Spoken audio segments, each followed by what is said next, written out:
നമസ്കാരം. മലയാളി വാർത്തയിലേക്ക് സ്വാഗതം. പാകിസ്ഥാൻ മുൻ പ്രധാനമന്ത്രി ഇമ്രാൻഖാൻ ജയിലിനുള്ളിൽ മരിക്കുകയോ കൊല്ലപ്പെടുകയോ ചെയ്തിട്ടുണ്ടാകാം എന്ന വാർത്ത ഇപ്പോൾ പാകിസ്ഥാനിൽ പരക്കുകയാണ്. അതായത് അദ്ദേഹം ഇപ്പോൾ ജീവിച്ചിരിക്കുന്നില്ല എന്നതിൻ്റെ നിരവധി തെളിവുകളുണ്ട് എന്ന് പാകിസ്ഥാനിൽ വ്യാപകമായ ചർച്ചാ വിഷയമാകുന്നു. പാകിസ്ഥാനിൽ വലിയ ജനരോഷം ഇതിനെ തുടർന്നുണ്ടാകാനുള്ള സാധ്യത ഇപ്പോൾ പട്ടാളവും അതുപോലെ തന്നെ പാകിസ്ഥാൻ ഭരണകൂടവും മുന്നിൽ കാണുകയാണ്. അതായത് ഇമ്രാൻഖാൻ ജീവിച്ചിരിപ്പില്ല എന്ന് നേരത്തെയും വാർത്തകളുണ്ടായിരുന്നു. പ്രത്യേകിച്ചും 2015 നവംബർ മാസത്തോടുകൂടി അത്തരത്തിലൊരു വാർത്ത അതിശക്തമായി തന്നെ രാജ്യത്തിനകത്ത് പ്രചരിച്ചിരുന്നു. എന്നാൽ പിന്നീട് ഇമ്രാൻഖാനെ മുന്നിലേക്ക് ബന്ധുക്കൾക്ക് പ്രവേശനം അനുവദിച്ചതോടുകൂടി ആ വാർത്ത അസത്യമായി മാറുകയായിരുന്നു. അതായത് അന്ന് ഇമ്രാൻഖാൻ ജീവിച്ചിരിക്കുന്നില്ല എന്നൊരു വാർത്ത പരക്കുകയും ഇമ്രാൻഖാൻ്റെ പാർട്ടിയുടെ നേതാക്കന്മാരും അനുയായികളും വലിയ പ്രക്ഷോഭത്തിനൊരുങ്ങുകയും ഏറ്റവും ഒടുവിൽ ബന്ധുക്കളെ വിളിച്ച് പാകിസ്ഥാൻ അധികൃതർ ഇമ്രാൻഖാനെ നേരിട്ട് കാണിച്ചു കൊടുക്കുകയും ഒക്കെ ചെയ്തു. അന്ന് പാകിസ്ഥാനിൽ അദ്ദേഹം ജീവിച്ചിരിപ്പുണ്ടെങ്കിലും അദ്ദേഹത്തിൻ്റെ ആരോഗ്യനില അത് വഷളായിരുന്നു എന്നും അന്ന് ബന്ധുക്കൾ പുറത്തുവിട്ടിരുന്നു. അതനുസരിച്ചിട്ടാണ് പിന്നീട് ഈ പാകിസ്ഥാൻ ഭരണകൂടത്തിനെതിരായിട്ടുള്ള പ്രക്ഷോഭങ്ങൾ ഒന്ന് തണുത്തത്. എന്തുകൊണ്ടാണ് അന്ന് അത്തരമൊരു വാർത്ത വന്നത് എന്നുള്ളതിനെ സംബന്ധിച്ച് വീണ്ടും പല ചർച്ചകളും ഉണ്ടായിരുന്നു. അതിലൊന്ന് എന്ന് പറയുന്നത് ഇമ്രാൻഖാൻ ജയിലിനകത്ത് ഇല്ലാതായാൽ എങ്ങനെയായിരിക്കും പാകിസ്ഥാൻ്റെ പ്രതികരണമെന്ന് പാകിസ്ഥാൻ ഭരണകൂടം ഒന്ന് ടെസ്റ്റ് ചെയ്ത് നോക്കിയതാകാം എന്നതായിരുന്നു അതിൽ ഒരു വാദം. എന്തായാലും ഇപ്പോൾ അതിശക്തമായി തന്നെ ഇമ്രാൻഖാൻ ജീവിച്ചിരിപ്പില്ല എന്നൊരു വാർത്ത പരക്കുകയാണ് പാകിസ്ഥാനിലെമ്പാടും. ഇതിന് വലിയ സ്ഥിരീകരണമൊന്നുമില്ല. പക്ഷേ ഒന്നിലധികം കാര്യങ്ങൾ തട്ടിച്ചു നോക്കിയാൽ പാകിസ്ഥാനിൽ ഇത്തരമൊരു കാര്യം സംഭവിച്ചിരിക്കാനുള്ള സാധ്യത കൂടെയാണ്, അല്ലെങ്കിൽ സാധ്യത കൂടുതലാണ് എന്ന് പലരും വിലയിരുത്തുന്നുണ്ട്. അതിലൊന്ന് ഒരു മാധ്യമ പ്രവർത്തകൻ്റെ വെളിപ്പെടുത്തലാണ്. അദ്ദേഹം ഈ കഴിഞ്ഞ ഓഗസ്റ്റ് 7-ാം തീയതി അദ്ദേഹത്തിൻ്റെ സമൂഹ മാധ്യമങ്ങളിൽ ഒരു വീഡിയോ പോസ്റ്റ് ചെയ്തിട്ടുണ്ട്. വജാഹദ് സയ്യിദ് ഖാൻ എന്ന് പറയുന്ന ഒരു മാധ്യമ പ്രവർത്തകനാണ് ഇമ്രാൻഖാൻ ജയിലിനുള്ളിൽ കൊല്ലപ്പെട്ടു എന്ന വാർത്ത പങ്കുവെച്ചുകൊണ്ട് അദ്ദേഹത്തിൻ്റെ തന്നെ സമൂഹ മാധ്യമ പേജുകളിൽ ഒരു വീഡിയോ പോസ്റ്റ് ചെയ്തിരിക്കുന്നത്. ഇതിൽ അദ്ദേഹം പറയുന്നത് മുതിർന്ന സൈനിക ഉദ്യോഗസ്ഥരെ ഉദ്ധരിച്ചുകൊണ്ടാണ്, പാകിസ്ഥാൻ സൈന്യത്തിലെ തന്നെ ചില ഉദ്യോഗസ്ഥരെ ഉദ്ധരിച്ചുകൊണ്ടാണ് ഇത്തരത്തിൽ ഒരു അവകാശവാദം അദ്ദേഹം ഉന്നയിച്ചിരിക്കുന്നത്.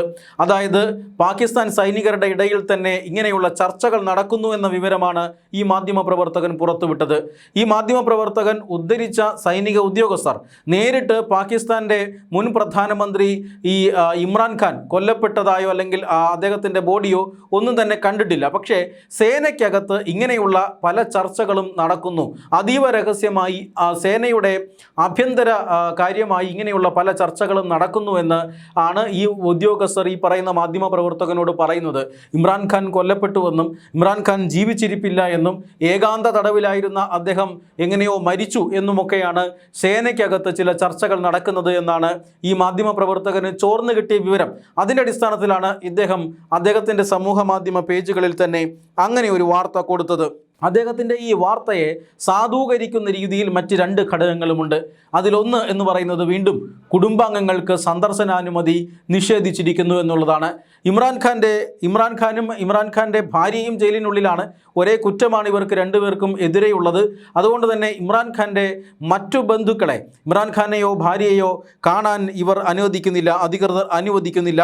ഇമ്രാൻഖാൻ്റെ ബന്ധുക്കൾ, അതോടൊപ്പം തന്നെ അദ്ദേഹത്തിൻ്റെ അഭിഭാഷകർ, പാർട്ടിയുടെ മുതിർന്ന നേതാക്കന്മാർ, അതോടൊപ്പം തന്നെ പാർട്ടിയും കുടുംബവും ഒന്നിച്ച് ഈ ഒരു ഇമ്രാൻഖാനെ ജയിലിൽ ചികിത്സിക്കാനായി അദ്ദേഹത്തിൻ്റെ ചില ഡോക്ടർമാരെ നിർദ്ദേശിച്ചിരുന്നു. അതായത് ഇമ്രാൻഖാൻ്റെ കുടുംബം നിർദ്ദേശിക്കുന്ന ഡോക്ടർമാരുടെ സംഘം, അതാണ് ഫിസീഷ്യന്മാരുടെ സംഘം. ആ സംഘത്തെയോ അതുപോലെ തന്നെ അഭിഭാഷകരെയോ കുടുംബാംഗങ്ങളെയോ ആരെയും തന്നെ ഈ ഇമ്രാൻഖാനെ കാണാൻ അധികൃതർ അനുവദിക്കുന്നില്ല ഇപ്പോൾ എന്നത് വളരെ പ്രധാനപ്പെട്ട മറ്റൊരു കാര്യമാണ്. അത് ഈ നേരത്തെ പറഞ്ഞ മാധ്യമ പ്രവർത്തകൻ്റെ വീഡിയോയിലൂടെയുള്ള അവകാശവാദത്തിന് പിന്തുണയേകുന്നതാണ്. രണ്ടാമത്തെ കാര്യം എന്ന് പറയുന്നത് ഈ പറയുന്ന സേനയ്ക്കകത്ത് തന്നെയുള്ള അടക്കം പറച്ചിലുകളാണ്. മൂന്നാമത്തെ കാര്യം ഇമ്രാൻഖാൻ്റെ പാർട്ടി ഇപ്പോൾ ഈ പാകിസ്ഥാനിലെമ്പാടും വലിയൊരു പ്രതിഷേധ സമരത്തിന് ഒരുങ്ങുന്നു എന്നുള്ളതാണ്. നിരവധി ആളുകളെ സംഘടിപ്പിച്ചുകൊണ്ട് പാകിസ്ഥാനിൽ വലിയ പ്രതിഷേധം നടത്താനായി തെഹ്രീക്ക് ഇൻസാഫ് എന്ന് പറയുന്ന പാകിസ്ഥാൻ്റെ ഇമ്രാൻഖാൻ്റെ പാർട്ടി വലിയ പ്രക്ഷോഭത്തിന് ഒരുങ്ങുന്നു.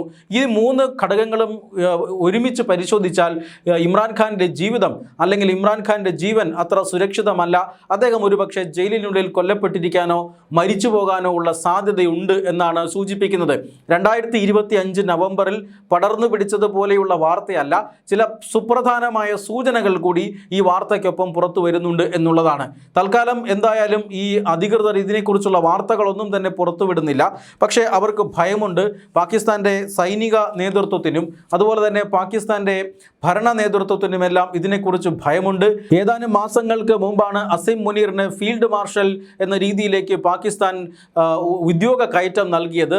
ഓപ്പറേഷൻ സിന്ദൂറിന് ശേഷമാണ് അദ്ദേഹത്തിന് ഉദ്യോഗ കയറ്റം നൽകുന്നത്. സത്യത്തിൽ പാകിസ്ഥാൻ്റെ പ്രധാനമന്ത്രിയുടെയോ അല്ലെങ്കിൽ പാകിസ്ഥാൻ്റെ പ്രസിഡന്റിൻ്റെയോ ഒക്കെ അധികാരം കൈയാളുന്ന ഒരു സൈനിക ഉദ്യോഗസ്ഥനായി ഇപ്പോൾ അദ്ദേഹം മാറിയിരിക്കുകയാണ്. അന്താരാഷ്ട്ര തലത്തിൽ പോലും പാകിസ്ഥാൻ്റെ വിദേശ നയത്തിലും സാമ്പത്തിക നയത്തിലും ഒക്കെ ഇപ്പോൾ ഇടപെടുന്നത് അസിം മുനീറാണ്. തിരഞ്ഞെടുക്കപ്പെട്ട പ്രധാനമന്ത്രിക്കോ അല്ലെങ്കിൽ പ്രസിഡന്റിനോ അതിൽ റോളില്ലാത്ത ഒരു സാഹചര്യവുമുണ്ട്. അസിം മുനീർ ഇമ്രാൻഖാൻ്റെ ബദ്ധശത്രുവാണ്. ഇമ്രാൻഖാൻ പ്രധാനമന്ത്രി ആയിരുന്നപ്പോൾ അസിം മുനീറിനെ ഒതുക്കി നിർത്തിയിരുന്നു. അതിനുള്ള പകയാണ് അദ്ദേഹം ഇപ്പോൾ ഏതാണ്ട് പാകിസ്ഥാൻ്റെ അധികാരം പിടിച്ചിരിക്കുന്ന ആ സമയത്ത് ഇമ്രാൻഖാൻ ജയിലിലേക്ക് പോകുന്നത്. അഴിമതി കേസുകൾ ചാർജ് ചെയ്താണ് ഇമ്രാൻഖാനെ 14 കൊല്ലത്തേക്ക് ശിക്ഷിച്ചിരിക്കുന്നത്. അതുപോലെ തന്നെ അതേ കേസിൽ തന്നെ ഇമ്രാൻഖാൻ്റെ ഭാര്യയെയും ശിക്ഷിച്ചിരിക്കുന്നു. അദ്ദേഹത്തെ ഏകാന്ത തടവിൽ പാർപ്പിച്ചിരിക്കുകയാണ്. നേരത്തെ പറഞ്ഞതുപോലെ കുടുംബാംഗങ്ങളെയോ അഭിഭാഷകരെയോ ഒന്നും നേരത്തെ അങ്ങ് കാണിച്ചിരുന്നില്ല. ഇന്നിപ്പോൾ പൂർണ്ണമായും മറ്റുള്ളവരെ ഈ ഇമ്രാൻഖാനെ കാണിക്കാത്ത ഒരു സാഹചര്യമുണ്ട്.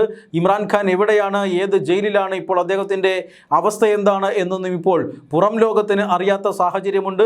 മാത്രമല്ല ഇമ്രാൻഖാനെ മികച്ച ചികിത്സ നൽകണമെന്നും ഇമ്രാൻഖാൻ്റെ ജീവിതം അത് ജയിലിൽ ഒടുങ്ങരുത് എന്നും അമേരിക്കയെ അടക്കമുള്ള ആളുകൾ ഇപ്പോൾ പാകിസ്ഥാന് സമ്മർദ്ദം ചെലുത്തുന്നുണ്ട്.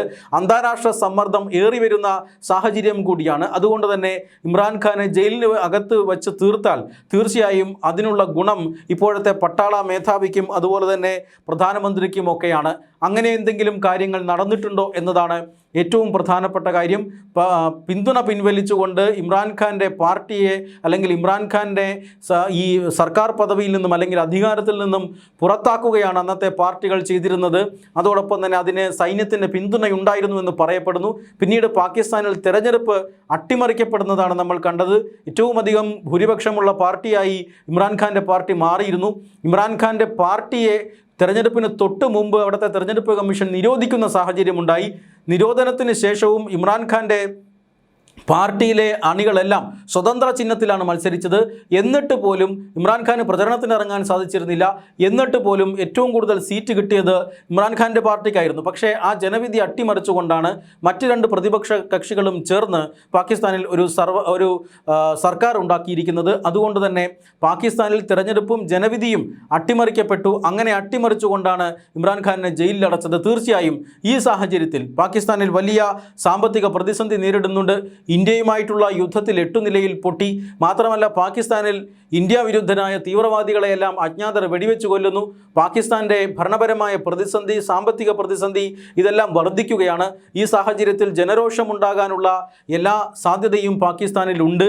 അതുകൊണ്ടാണ് ഈ ഇമ്രാൻഖാൻ്റെ മരണവാർത്ത പുറം ലോകത്തെ പാകിസ്ഥാൻ ഭരണകൂടം അറിയിക്കാത്തത് എന്നൊരു സൂചനയുണ്ട്.